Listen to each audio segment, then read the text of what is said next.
Sean, quite a quick turnaround from St Johnstone at the weekend to Partick tomorrow. Have you had a chance to review Saturday's game? Yeah, we came in yesterday.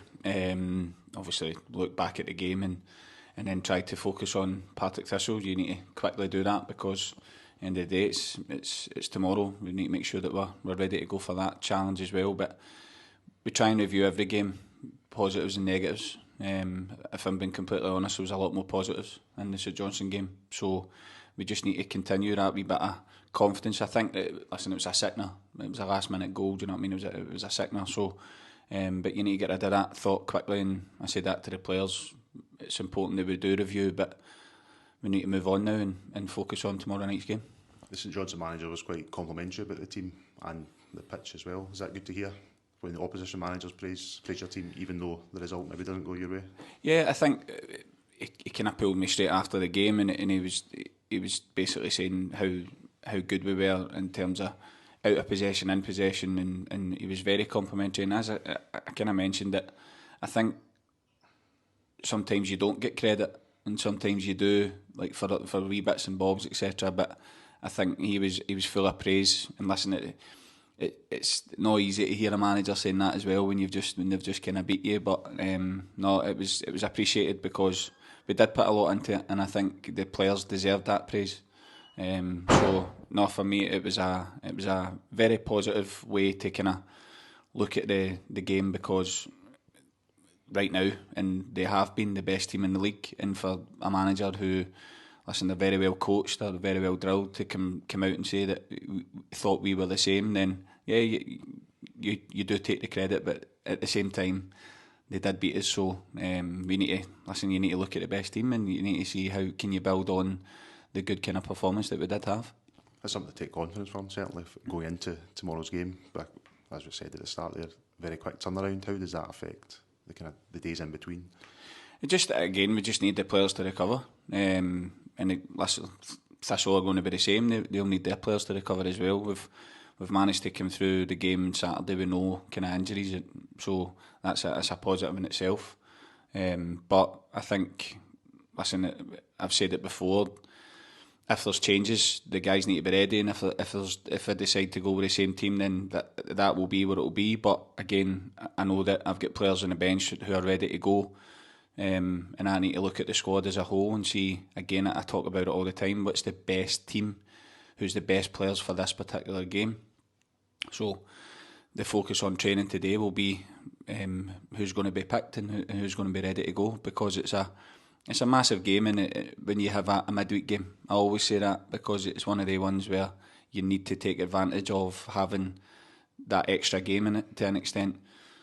And if you want to call it, it's probably an early 6-pointer to an extent, because obviously they've been doing well, Thistle, and you don't want to kind of let them get too far away as well. So, listen, two good teams going at it, I think, and for me, I know it's probably not the biggest derby, but it is. So it's a Glasgow derby, and we need to try and approach it that way, and hopefully it'll be a good spectacle.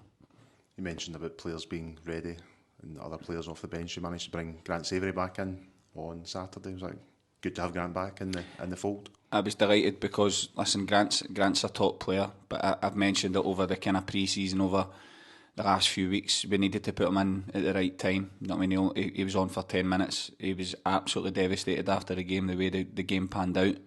But it was good to get him back in the pitch, and hopefully he can contribute more over the next few weeks as well. But again, I don't want to rush him in terms of starting a game as well. It'll be done at the right time.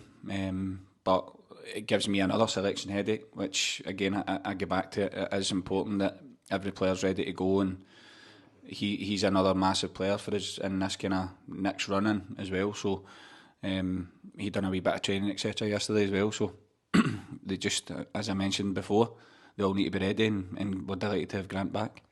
Grant missed last season. Foxy was also out for a long time last season, but he hit a milestone up in Dingwall, 100 games. That will be recognised by the club at the game. You can say about Foxy and his contribution to the squad since he's come back. Yeah, I think Charlie's probably finding his best form, if I'm being honest. I think he's been an absolute rock at the back, but he needs to continue that.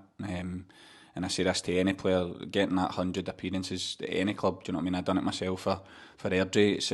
It's a great milestone, and it's good when the clubs can appreciate the service that you've that you've given to the club. But I think I'd probably say since the start of the season, I did say that he's one of my leaders, and I definitely think recently he's been standing up, and long may that continue, because it's really helping us at the back. Him and Ewan, I think, have got a really good partnership forming. So we just need to make sure that continues, because I think everybody in the league, or anybody that's been watching our games, we have been hard to beat, so we need to also make sure that that's the message still. But I do think, as a whole, I do think we need to still, that decision-making process at the top end of the pitch needs to continue to get better. Obviously, for the weekend, you see Josh's goal, it's an unbelievable individual goal, but I do think there was moments in the game where we could have chose the right pass or chose the right thing there. But no, I'm delighted for Charlie to get his 100th appearance after last year. It was such a hard year for him, so he's been a rock at the back, and as I said, long may that continue. He's a big fan favourite. I think there's quite a few fan favourites emerging from this team. There was a huge backing for the team at the City Stadium on Saturday, and it's looking like it'll be the same on Tuesday night. Are you looking forward to just giving the fans even more to shout about? Yeah, I think the fans after the game, you could see, I know we got the sucker punch of getting beat, but you seen the backing, you seen after the game, obviously the amount of people that are kind of giving the team a standing ovation, going off the pitch and stuff like that, and it is really appreciated, because we are putting a lot of work in. But again, tomorrow we're going to need the same. As I mentioned, for me it is a derby. It's a smaller derby compared to others, but it's a derby, so we need to make sure that we're approaching it that way, and the fans are getting right behind the team, because it could be a really big 3 points. As I said, I think when you get a midweek game and a game that you've missed, it's important that you take advantage of it. And listen, I know that Thistle will be thinking the exact same. They'll be thinking, can we get further away from Queen's Park and the kind of teams that are below them right now? So no, I'm really looking forward to it. It should be a really good game.